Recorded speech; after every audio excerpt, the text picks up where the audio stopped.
Voici l'invité du journal sur Pyramide FM. Son art, il en fait une œuvre d'intégration et sociale. Gabriel Grela-Messa expose Visage du Togo à Lomé depuis le 19 mars. Une collection de peintures et de photographies que l'artiste américain d'origine uruguayenne a réalisée en rencontrant des Togolais de diverses localités dans la rue. 10 tableaux seront vendus aux enchères jeudi prochain à la galerie Negrelis et l'argent récolté va servir à construire des toilettes dans une école. Yves Aounion a rencontré Gabriel Grela-Messa, l'artiste est donc l'invité de l'actualité. Bonjour Gabriel Grela-Messa. Bonjour. Je suis aussi un peu nerveuse. C'est la première fois que je suis dans une radio, mais je vais essayer de vous donner toute l'information que vous avez besoin. Les Visages du Togo, c'est le titre de votre collection d'œuvres que vous avez réalisées, que vous exposez en ce moment. Oui. Alors, qu'est-ce qui se cache derrière les Visages du Togo? Tout d'abord, le nom de l'exposition, de la collection, a été Visage du Lomé. Mais parce que j'ai pris des photos moi-même des gens dans la rue et j'ai parlé un petit peu avec eux. Il y a des personnes qui sont de Cara, de différentes régions, pas spécifiquement du Lomé. C'est pourquoi j'ai changé le nom de l'exposition. Ça, le premier point. Pourquoi j'ai décidé de faire des portraits de gens togolais?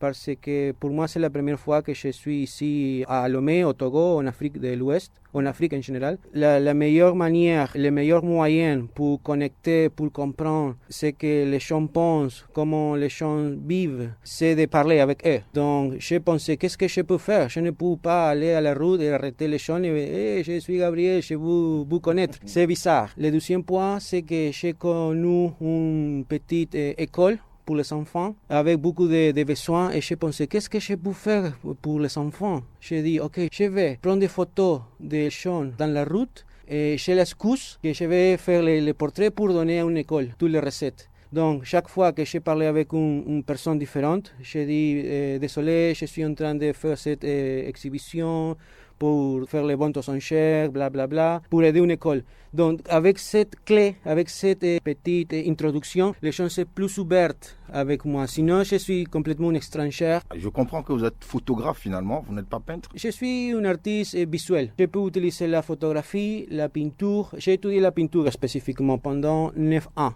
Mais quelquefois, la peinture, c'est un moyen limité. Donc, je vais soit les photographies ou quelquefois, j'utilise les vidéos. J'ai enregistré des vidéos et j'ai créé des petits films. Et quelquefois, grâce à un résident artistique que j'ai fait au Ghana, à Kumasi, l'année 2020, avant Covid, j'ai commencé avec la performance. Vous faites tout ça, mais dans ce travail que vous avez fait, les Visages du Togo, vous êtes allé dans la rue, vous avez rencontré des gens, vous avez discuté avec eux, vous avez pris des photos. Vous vous êtes plutôt intéressé aux personnes. Vous ne vous êtes pas intéressé à la nature, à toutes les autres choses autour des gens. Concernant mon art Concernant le travail que vous avez fait. Ce travail spécifiquement, oui, je suis très intéressé à les gens spécifiquement. Dans notre exhibition, notre type de travail, je peux utiliser la nature, les paysages, etc. Mais comme cette exhibition est née à cause de mon besoin de connecter avec les gens,